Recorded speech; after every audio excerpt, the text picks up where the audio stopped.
Pressure is mounting on government to slash fuel prices. Members of the Congress of South African Trade Unions, that's Cosatu, took to the streets of Durban today saying enough is enough. They handed over a memorandum at the office of the Premier.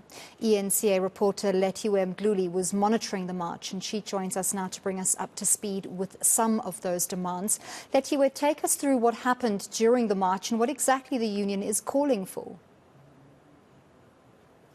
Well, today Cosatu actually brought the Durban CBD to a standstill, where they were marching through, heading for the Premier's offices in the Durban CBD. They were, of course, calling for the government to intervene when it comes to the high fuel prices that majority of South Africans are experiencing at the moment. They are saying that these prices are actually causing for the cost of living to increase, and it's affecting workers mostly. They are saying that majority of the workers in South Africa are currently suffocating because of these high prices, and government seems like they are not doing anything. Today, they actually just marched through and they handed over their memorandum to the Premier's office, and the MEC for Transports in the province, Peggy Ngonyeni, received it and assured them that they will be going through that memorandum and coming up with plans. Some of the demands, of course, included the creation of jobs, because they are saying that the unemployment rate in the country is unacceptable, and they are demanding for government to have a proper plan on how they're going to create these jobs, especially for the youth.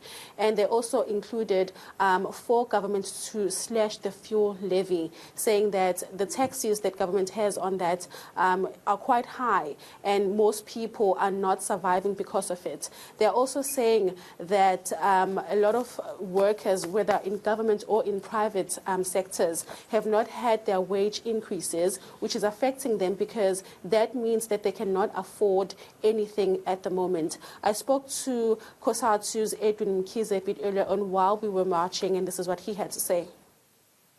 We are concerned that we think that the forces that control the market and the government, in some of the decisions and the policies that they make, they do not consider really the plight that is facing the poor and the the masses on the ground, our grassroots, especially when we talk about the rise in fuel price. We're not sure really if do they ever think what negative impact, what is it means to raise the fuel price to the poor people that are unemployed, to the poor people that are losing jobs, to the poor people that, as we speak now, even those that are still at work, but the employers are refusing to give them the salary rise, both in government and in private sector.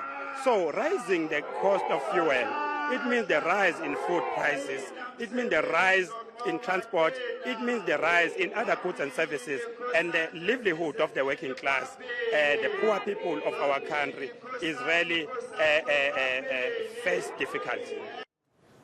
He also spoke to nursing union Denosa, who have raised an issue with their wages. Tell us more.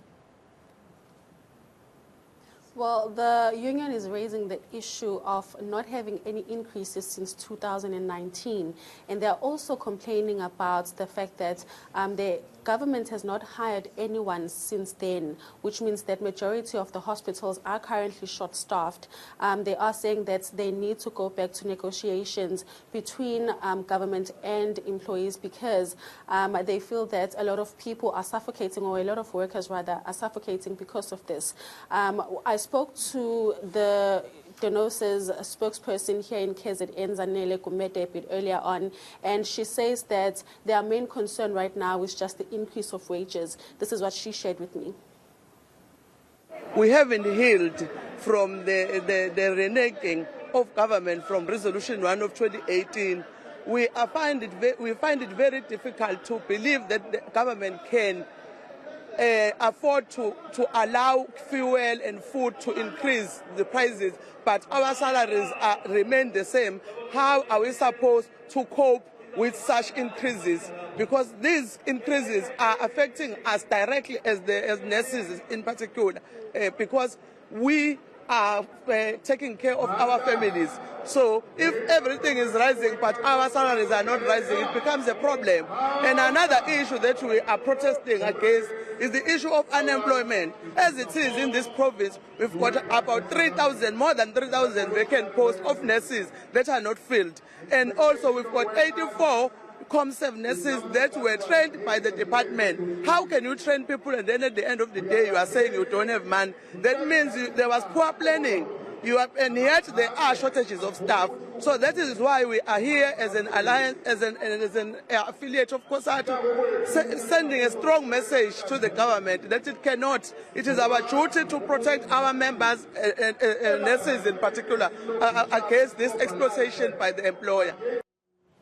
That's eNCA reporter Lethiwe Mdluli bringing us an update on that Cosatu march in eThekwini. We'll be